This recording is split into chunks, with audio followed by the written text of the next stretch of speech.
पशुबुद्धीचे लोक आहेत. आई वडिलांना विसरत चाललेले, माता पितांचा द्वेष करणारे लोक आहेत. आणि अशा लोकांचं कल्याण व्हावं, यांना सुख मिळावं, याला भगवंताविषयी सोप्यात सोपं साधन तुम्ही सांगा. हे दिव्य शिव महापुराणाची प्राप्ती कशी होईल हे तुम्ही सांगा. म्हणल्यानंतर त्यांनी सांगितलं की बाबा, पहिल्यांदा हे दिव्य शिव महापुराण आपल्या भोलेनाथाने पार्वती आईसाहेबाला सांगितलं. पार्वती आईसाहेबांनी तेच शिव महापुराण कार्तिकेयला सांगितलं.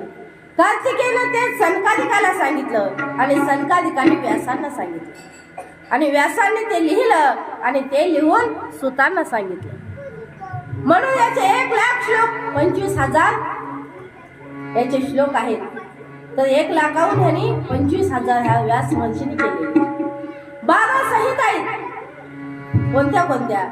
विद्येश्वर संहिता, रुद्र संहिता, विनायक संहिता, उमा संहिता, मातृ संहिता, एकादश रुद्र संहिता, कैलास रुद्र संहिता, शतरुद्र संहिता, कोटी रुद्र संहिता, सहस्रकोटी वायव्य संहिता आणि धर्म संहिता.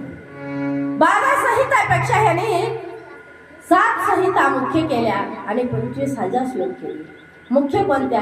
तर विद्येश्वर संहिता, रुद्र संहिता, शतरुद्र संहिता, कोटी रुद्र आणि उमा आणि कैलास आणि वायव्य संहिता.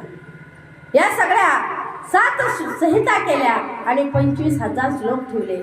सांगितलं महाराज, ज्यांना या शिवपदाची प्राप्ती करून घ्यायची आहे तर त्या माणसानं साध्य, साधन आणि या बाबतीत त्यानं श्रवण, कीर्तन आणि मनन या 3 गोष्टी त्या माणसानं पाळल्या पाहिजे.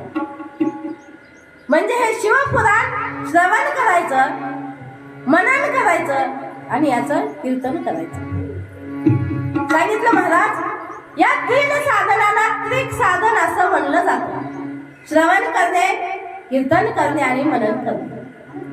म्हणले महाराज, तुमचं हे शिव महापुराण ऐकायचं, कीर्तन करायचं, मनन करायचं ठीक आहे, पण आंधळ्यानं बहिऱ्यानं हे कसं करायचं?